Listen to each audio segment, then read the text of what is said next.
I just want to know, at what point will people see people for who they really are? And when will these parents stop co signing the madness? Questions that need answers. Only apply that. Get it, don't be timid when you ain't apply that. Love a bone, give along, leave it. I don't want no trip, baby, spend like it's My name is Ashley, and this is My Sweet Perspective, where I give my take on all things TV and movie related, and I am here to put you on, okay? Y'all, welcome back to the channel.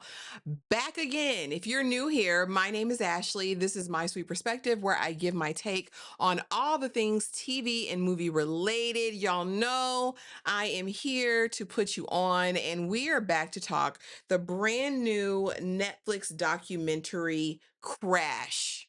And I was not familiar with this original case, but this was the story really of the unaliving of Dominic Russo and Davion Flanagan at the hands of Mackenzie Shirilla, a crime for which she has been convicted of. So I'm going to start with overall facts, who brought this to us, the incident, and then we'll kind of get into what really happened. Overall, this was absolutely a decent documentary.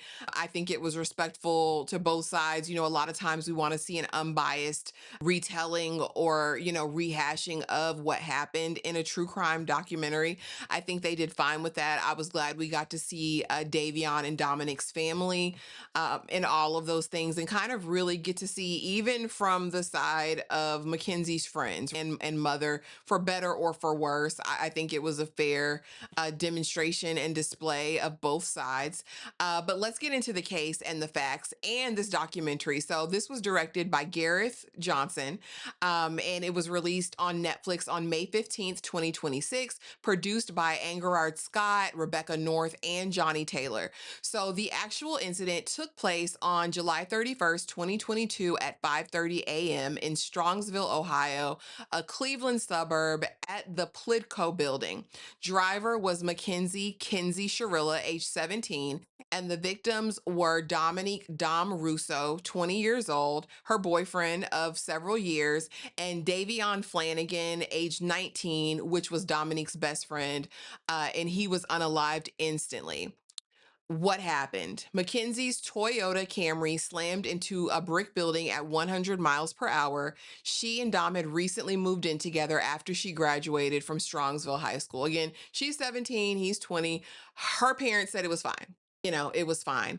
Initially, everyone thought this was a tragic accident. Mackenzie was the sole survivor and was in the hospital, basically in traction, broken body parts, all of that, and having to hear the news that, Dominic and Davion were no longer with us.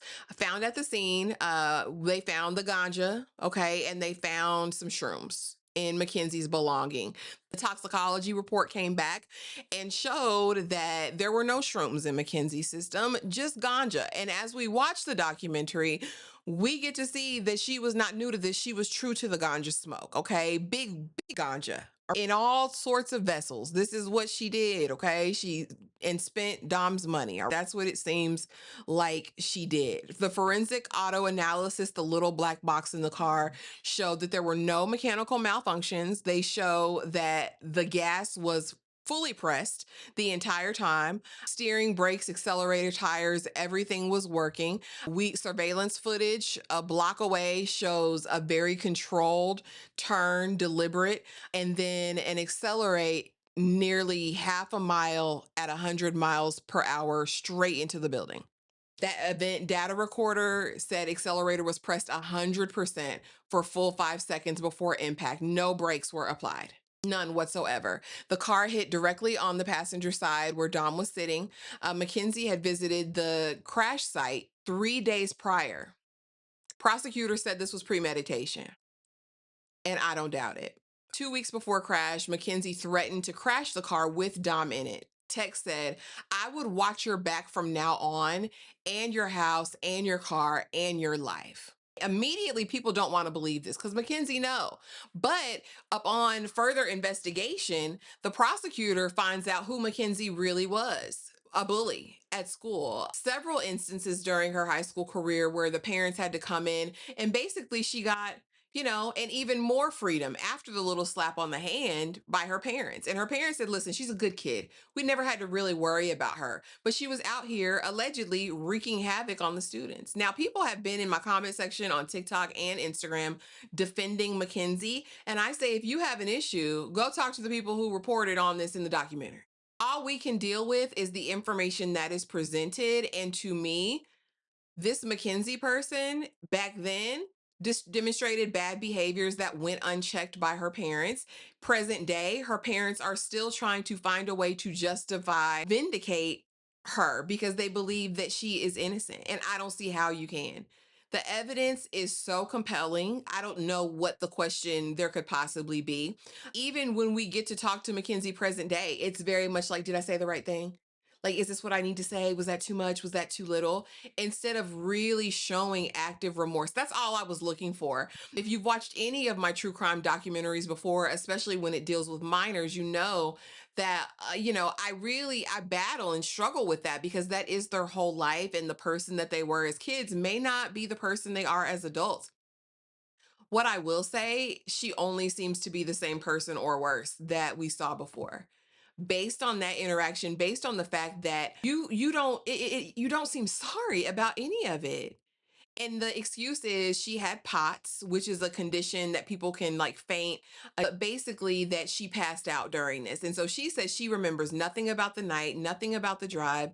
And how can that be if this was premeditated or if that's what she chose? We find out that her appeal has been denied. They have people that were in the pinta with her on TikTok and Instagram saying that she showed no remorse, that she was trying to be a cool kid, even in the pinta. So, I mean, do with that as you will. There's also campaigns to free her, that she was completely innocent. She's too pretty to be in jail, is what the people have said. Ultimately arrested on November 4th of 2022 with 2 counts of aggravated unaliving. She got a bench trial, no jury. Judge Nancy Margaret Russo found her guilty on multiple accounts and called her hell on wheels. And your mama would never get up here because what about them? It was the mama going up, well, what about she's not going to be comfortable? I'm not worried about her comfort.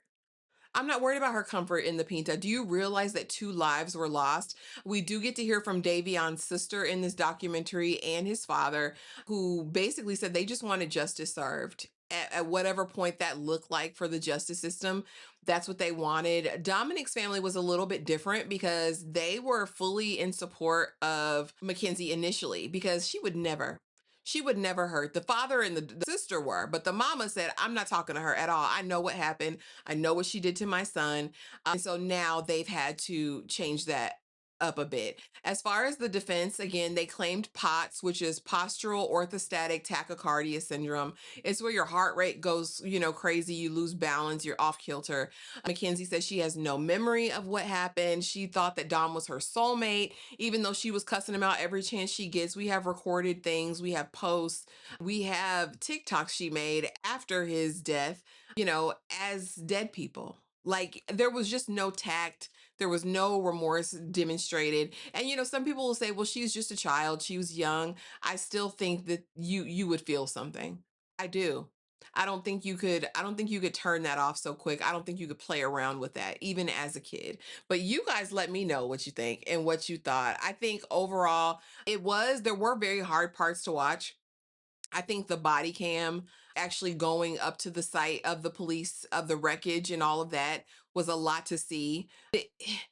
It's hard. And I'm seeing documentaries use it a lot more, the body cam footage, CCTV footage to really paint the picture and put you there. It's hard. What I will say, a lot of the feedback or constructive feedback that I've seen around the doc is that it doesn't go as in detail as some of the other docs, some of the other series. I think there's a Mean Girls series on ID that people reference that say do a much better job of really dealing with all of the facts and all of the evidence.